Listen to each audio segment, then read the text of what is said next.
Students let us solve a question on inverse trigonometry. कहा जा रहा है कि cos inverse of cos 12 minus sine inverse sine 12 कितना होगा। तो आसान प्रॉब्लम है। cos inverse cos 12 minus sine inverse sine 12 कितना होगा।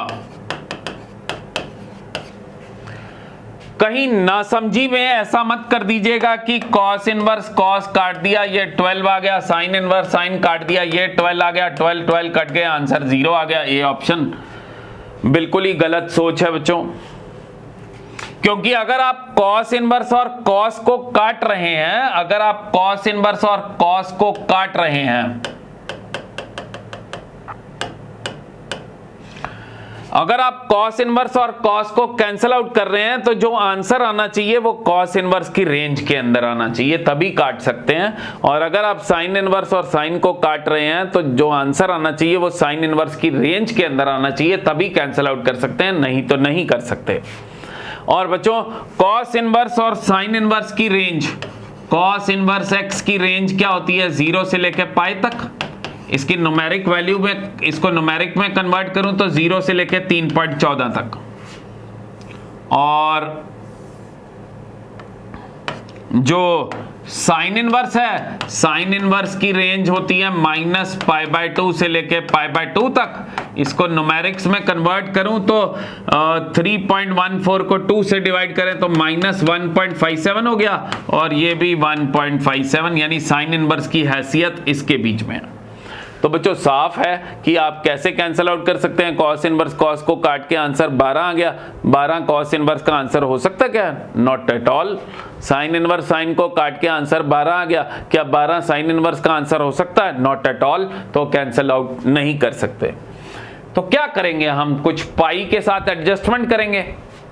तो भाई 12 के करीब, 12 के करीब पाई, 12 के करीब पाई, 12 के करीब पाई, नियरेस्ट पाई क्या हो जाएगा, 12 के करीब पाई हो जाएगा 4 पाई। 4 पाई कितना होगा बच्चों, 3.14 को 4 से मल्टीप्लाई करें तो ये कितना आएगा, 14 4 56, 12.56 आ गया। तो भाई 12 के करीब जो पाई आया है वो आया है 4 पाई, आया ना। 4 पाई की वैल्यू 12.56 आई है, which is nearest to 12, which is nearest to 12। Now अब ये जो 4 पाई आया है ये आपका आया 12.56, ठीक है बच्चों, 4 पाई 12.56 आया है।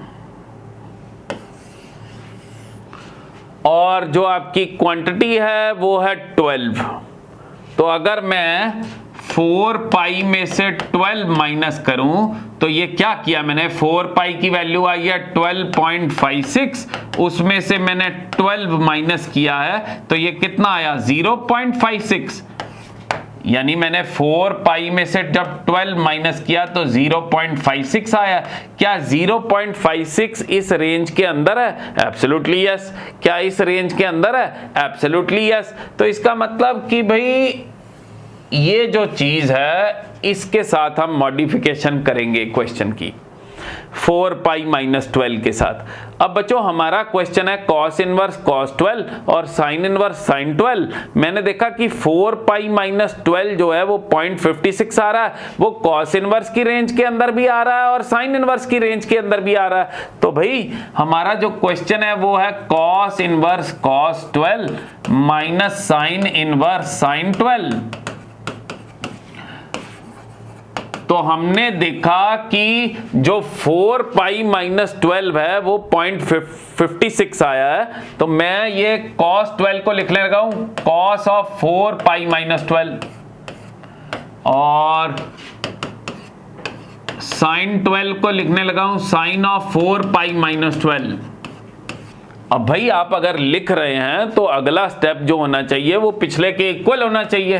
तो आप देखिए कि आपने जो लिखा है वो क्या पिछले के इक्वल है या कोई कमी पेशी है, तो चेक कर लेते हैं। भाई cos of 4 pi minus 12, cos of 4 pi minus 12 बच्चों क्या होगा, 4 पाई हो गया, यहां पे कुछ माइनस किया है फोर्थ क्वाड्रेंट में cos क्या होता है, पॉजिटिव, तो cos ऑफ 4 पाई माइनस 12 तो cos 12 है। इसका मतलब मैंने जो cos 4 पाई माइनस 12 लिखा है वो पिछले स्टेप के इक्वल था। और इसी तरह से साइन ऑफ 4 पाई माइनस 12 वो भी देख लेते हैं, वो क्या होगा, साइन ऑफ 4 पाई माइनस 12। भाई 4 पाई कहां हो गया, यहां हो गया, माइनस किया फोर्थ क्वाड्रेंट में साइन क्या होता है, नेगेटिव होता है, तो साइन ऑफ 4 पाई माइनस 12 हो गया माइनस साइन 12।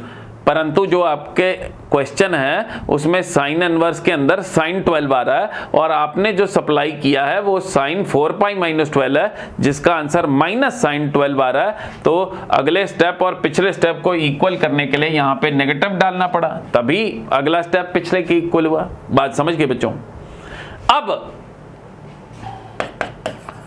ये cos inverse of cos 4 pi minus 12, अब हम जानते हैं कि साइन इनवर्स के अंदर से नेगेटिव जो है वो बाहर आ जाता है, तो ये नेगेटिव पॉजिटिव हो गया, ये sine inverse of sine 4 pi minus 12 आ गया। अब भाई cos inverse cos cancel out हो गए, sine inverse sine cancel out हो गए, कट के आंसर आया 4 पाई माइनस 12, उधर आंसर आया 4 पाई माइनस 12। क्या आप कैंसल आउट कर सकते थे, कैंसल आउट किया तो ये cos इनवर्स cos को तो आंसर आया 4 पाई माइनस 12, किसका आंसर आया, cos इनवर्स का। अब 4 पाई माइनस 12 कितना है, 0.56, क्या cos इनवर्स का आंसर 0.56 हो सकता है, एब्सोल्युटली यस, तो इसलिए काटना जायज है। तो ऐसे ही साइन इनवर्स साइन को काट के आंसर आया 4 पाई माइनस 12, किसका आंसर आया, साइन इनवर्स का। क्या 4 पाई माइनस 12 जो कि 0.56 है साइन इनवर्स की रेंज के अंदर है, एब्सोल्युटली यस, तो इसलिए काटना बिल्कुल जायज है। तो अल्टीमेट आंसर 4 पाई 8 पाई हो गया एंड 12 24 हो गया। तो इस प्रश्न का उत्तर आया है 8 pi minus 24, 8 pi minus 24। Let us see कोई ऑप्शन है वहां पे, एब्सोल्युटली यस। बात समझ गए बच्चों। तो रेंज अगर आप साइन इनवर्स साइन को काट रहे हैं, कॉस इनवर्स कॉस को कैंसिल आउट कर रहे हैं, तो देखिए जो चीज आ रही है वो बाहर वाले की रेंज के अंदर है कि नहीं है। अगर नहीं है तो पाई के साथ खेलिए। बात समझ गए students. Keep on learning. Okay, bye bye, thank you.